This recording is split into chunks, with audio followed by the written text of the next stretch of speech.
Alright guys, so welcome to another Photoshop tutorial. This one just kind of expands on our last lesson that we just had with adjustment layers. And I just kind of want to go over this one more time with you guys because I feel like sometimes we need to just take a step back and make sure we know what we're doing before we actually move forward. So we're going to look at masks and adjustment layers and stuff like that. Alright, so I think we already kind of talked about how in Photoshop you can kind of rearrange this stuff as you see fit. So I've got color and swatches up here. I've got libraries right here, which I'm not going to use, so I'm just going to click and drag, and I'm going to stash this right here in my left-hand panel here. So now I have styles and adjustment layers right here. I have channels, I have paths, and I have layers right here. Okay, so for right now, that's pretty good. What I'm going to do with my picture of sunrise, which is a JPEG, and you should have this in your Classcraft account, is I'm going to kind of add an adjustment layer, and I'm going to drop, or I'm going to change the hue of my adjustment layer. Okay, so when I grab my selection tool that I'm going to use here, it's underneath my rectangular marquee tool. I'm going to have an elliptical marquee tool. I'm going to go ahead and grab that. I'm going to click and draw and make a selection around my surfer. Notice the dotted line around my surfer now. Over here in the adjustment panel or down here, I'm actually going to go to what's called Hue Saturation. And it's going to create a new adjustment layer. When I click this, notice how I have a new layer on top of my background image. So I'm not really messing around with my background image. This is called a non-destructive transformation. Okay, so I'm going to come up here to hue, and hue is just another word for the colors in the picture. So you can actually change the entire color of the picture, or since I already used my elliptical tool, I'm actually going to just change that particular selection. Okay, so as I drag this hue slider, you can see that I'm just changing the color of the selection that I made with my elliptical marquee tool. Alright, and then saturation, of course, is how much of that color is actually in your picture. So you can kind of play around with that if you want to. You can drag it all the way up or just leave it in the middle. I'm just going to leave mine in the middle so that it has this nice purple look.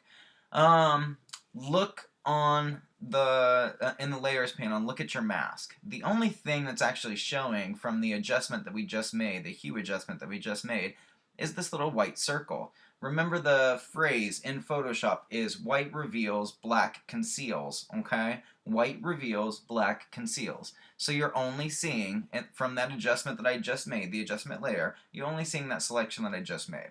I'm going to go ahead and grab my paintbrush tool, and again, white reveals, so I'm going to make sure white is on top here of my foreground and background colors, and I can go ahead and just kind of paint around my selection, alright, so that I have more of a like a hand-drawn kind of look to my ellipse. Now it still looks pretty bad. I wouldn't want my actual picture to look like that. So up here in the properties panel, hover over where it says masks, right beside where it says hue saturation, and click that.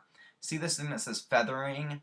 Feathering is kind of how much the color is diffused from the center of the selection. So it kind of starts out like really thick and kind of diffuses itself as it works out. So go ahead and increase your feathering to like 100. I have 113 on mine right now, maybe about 115. So you can see all you're doing to your actual picture is kind of putting a spotlight. And it's, again, it's darkest around the center here as far as the color that we chose earlier with our hue saturation adjustment.